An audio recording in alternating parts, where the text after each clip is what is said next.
प्रिय भक्तों, आप सभी को राधा अष्टमी की हार्दिक शुभकामनाएं।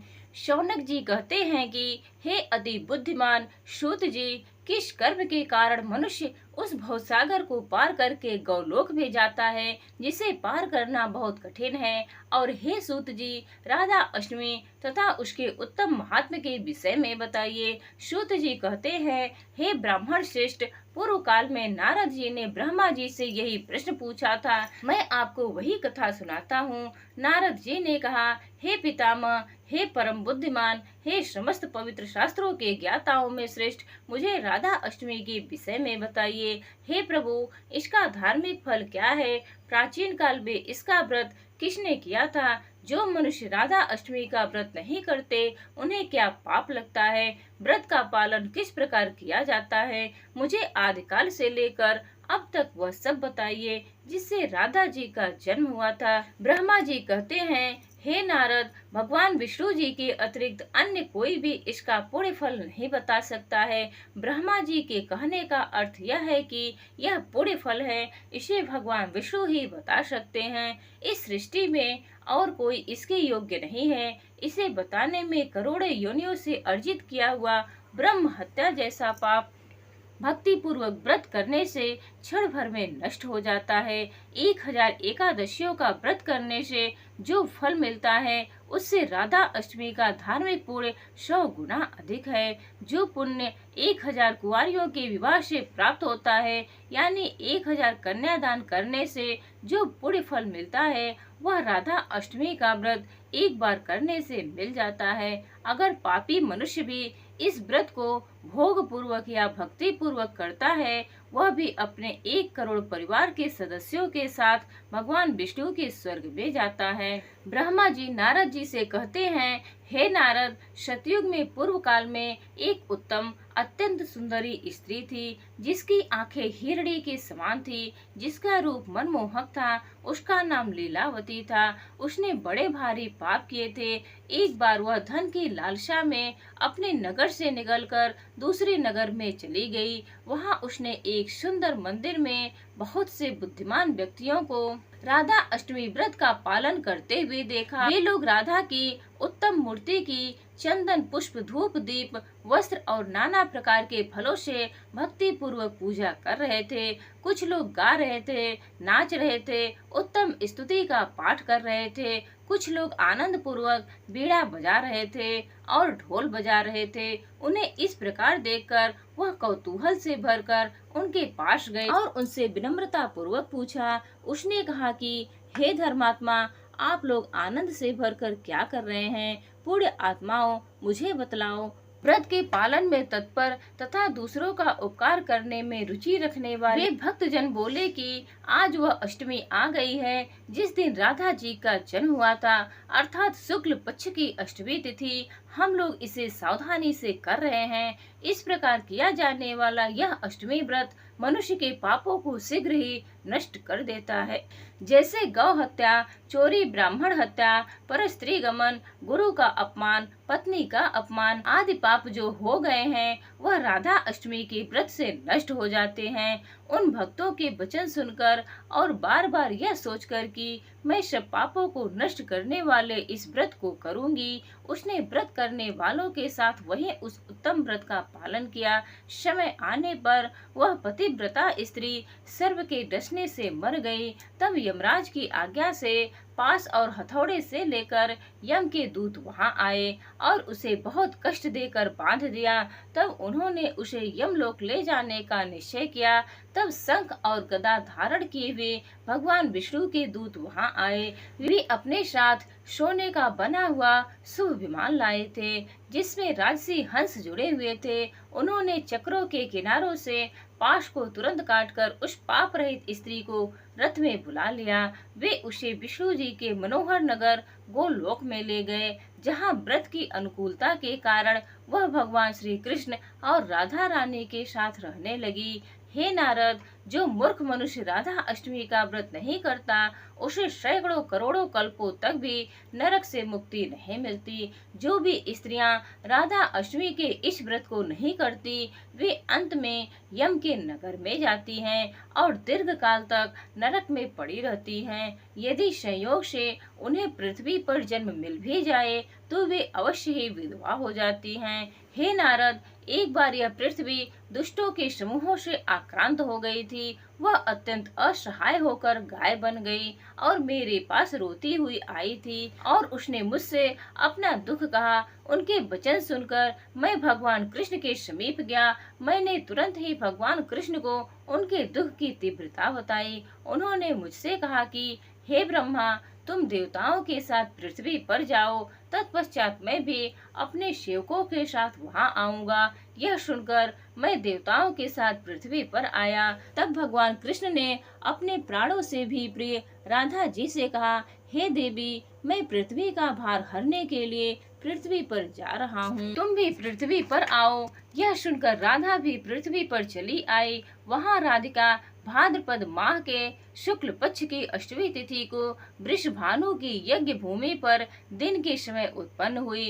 राधा यज्ञ के लिए शुद्ध होने पर वह दिव्य रूप वाली दिखाई दी। राजा प्रसन्न होकर उसे अपने घर ले गया और अपनी रानी को सौंप दिया। उस रानी ने उनका पालन पोषण किया। इस प्रकार हे नारद जी, जो बातें मैंने तुमसे कही है उन्हें गुप्त रखना है। सूत जी ने कहा कि जो मनुष्य भक्ति पूर्वक इस व्रत कथा को सुनता है, जो चारों पुरुषार्थ का फल देने वाला है, वह समस्त पापों से मुक्त होकर अंत में भगवान विष्णु के धाम को जाता है। तो यह थी श्री राधा अष्टमी की व्रत कथा। यह महिमा भी है और कथा भी है। यह आपको पूजा के दिन भी सुनना है। जिस दिन राधा अष्टमी हो, आप लोग राधा अष्टमी के दिन राधा जी का पूजन करें। तो उस दिन भी इस व्रत कथा को आप लोग अवश्य सुनिएगा। अब आइए सुनते हैं लाडली जी की मनोकामनाओं को पूरी करने वाली कथा। केतकी का पति और केतकी ठाकुर जी और किशोरी जी को बहुत मानते थे और उनकी कृपा से उनके घर जुड़वा लड़कों ने जन्म लिया। जुड़वा लड़कों को पाकर केतकी और उसका पति अत्यंत प्रसन्न हुए। जब दोनों बच्चे 1 साल के हुए तो वे उन्हें माथा टिकाने के लिए बरसाना धाम जाने के लिए तैयार हुए। केतकी का पति बहुत ही संपन्न व्यक्ति था। ठाकुर जी के नाम के साथ साथ उसके पास धन की कोई कमी नहीं थी। जिस गाड़ी से उन्होंने बरसाना धाम जाना था, वह गाड़ी अचानक से काफी विलंब से चलने लगी। केतकी ने कहा कि अब हम घर नहीं जाएंगे, हमें तो जाना ही जाना है। तो केतकी के पति ने वहां पर कोई दूसरी गाड़ी जो कि वातानुकूलित अर्थात इसमें एसी नहीं थी, उसी में बैठ गए। रात का समय था। केतकी और उसका पति उस गाड़ी में बैठकर बरसाना धाम को चल पड़े। केतकी अपने बच्चों को लेकर बैठी हुई थी। पास ही एक साधु महात्मा भी बरसाना धाम को जा रहे थे। जब रात को सब सो गए तो केतकी का एक बालक, जो कि घुटनों के बल चलना शुरू कर दिया था, न जाने वह नींद में घुटनों के बल चलकर कब उस साधु महात्मा की झोली में जाकर सो गया। महात्मा को भी नहीं पता था कि कब बालक आकर उनकी झोली में सो गया और इसके बारे में केतकी को भी कुछ पता नहीं चला, न ही उसके पति को पता चला। जब सुबह हुई और बरसाना धाम आने वाला था तो साधु महात्मा उतर गए, लेकिन जब केतकी उतरने लगी तो उसने देखा कि उसका एक बालक नहीं है, तो वह बहुत घबरा गई। उसने अपने पति से कहा कि हमारे 2 बालकों में से एक बालक कहाँ गया। तो उसका पति भी बहुत घबरा गया। घबराहट के कारण वे इधर उधर भागने लगे, अपने बच्चे को खोजने लगे, लेकिन उन्हें अपना बच्चा कहीं नहीं मिला। केतकी का तो रो रो कर बुरा हाल हो गया। वह रो रो कर कह रही थी, किशोरी जी, ठाकुर जी, हम तो आपके दर्शन करने आए थे, अपने बालकों को आपके यहाँ माथा टिकाने आए थे, लेकिन यह क्या, मेरे दोनों बालकों में से एक बालक कहाँ चला गया। केतकी अपने बच्चों के वियोग में बार बार मूर्छित होते जा रही थी। उसका पति कभी बच्चे को संभालता तो कभी केतकी को। केतकी जब भी होश में आती अपने बच्चे के बारे में पूछती, लेकिन उसका बच्चा बहुत ढूंढने के बाद भी नहीं मिला। किशोरी जी की तो कुछ और ही इच्छा थी, क्योंकि उसका लालन पालन तो कहीं और लिखा हुआ था। केतकी निराश होकर अपने पति से बोली कि मैं अब दर्शन करने नहीं जाऊंगी। जब तक मेरा बच्चा मुझे नहीं मिल जाता, तब तक मैं किशोरी जी और ठाकुर जी के दर्शन नहीं करूंगी। उसके पति ने उसे बहुत समझाया, लेकिन केतकी की ऐसी दुर्दशा देखकर वह भी उसे ज्यादा नहीं कह सका और वापस रोते बिलखते घर को आ गए। और इधर जब महात्मा ने बरसाना धाम जाकर अपने झोले को खोला, तो उसमें एक बालक को देखकर वह हैरान हो गए कि यह मेरे झोले में बालक कहाँ से आ गया। वह इधर उधर बाहर निकलकर देखने लगे, लेकिन उस बालक के माता पिता के बारे में कुछ पता नहीं चला। अब थक हार कर महात्मा ने उसे किशोरी जी का बालक समझकर अपने पास ही रख लिया। वह महात्मा किशोरी जी का अनन्य भक्त था। वह हर रोज लाडली जी के मंदिर की खूब सेवा किया करता था। वहाँ किशोरी जी की वस्त्रों को व्यवस्थित करता, किशोरी जी के मंदिर में झाड़ू लगाता और साथ साथ में बालक को भी ले जाता। धीरे धीरे बालक में भी उस साधु के संस्कार आने शुरू हो गए। सब काम करने के बाद वह बालक और महात्मा मधुकरी मांगकर अपना पेट भरते। अब धीरे धीरे बालक बड़ा होने लगा और किशोरी जी की सेवा करते। उसे किशोरी जी की हर आदत के बारे में पता चल गया था। कब किशोरी जी प्रसन्न है, किशोरी जी को आज कौन सा वस्त्र धारण करने का मन कर रहा है, कौन सा भोजन पाने का मन कर रहा है, उसे किशोरी जी के हाव भाव से पता चल जाता था। तो वह गुसाई जी से बोलता, किशोरी जी को आज यह भोजन का भोग लगाएं, यह वस्त्र धारण कराएं। गुसाई जी उसका सब कहना मानते थे और उसे किशोरी जी का बेटा कहते थे। अब वह बालक 12 वर्ष का हो चुका था। केतकी अब तक अपने बेटे को नहीं भूल पाई थी और न ही वह कभी उसके बाद लाडली जी के दर्शन करने गई थी। एक दिन केतकी के पति को बरसाना धाम के पास ही किसी काम से जाना था, तो वह वहां पर गया। उसकी बहुत इच्छा हुई कि आज किशोरी जी का दर्शन किया जाए। केतकी को बिना बताए ही वह किशोरी जी के दर्शन करने चला गया। जब वह वहां पर लाडली जी के दर्शन कर रहा था, तभी उसे वहां पर एक बालक दिखाई दिया। उसे लगा कि इस बालक को मैंने कहीं देखा है, क्योंकि जुड़वा होने के कारण उसके बेटे की शक्ल उस लड़के से मिलती जुलती थी। उस लड़के को इतनी लगन से किशोरी जी की सेवा करते देखकर केतकी का पति मन ही मन बहुत प्रसन्न हो रहा था कि इस लड़के में किशोरी जी के प्रति कितनी श्रद्धा है, कितने अच्छे संस्कार इसके माता पिता ने इस बालक को दिए हैं।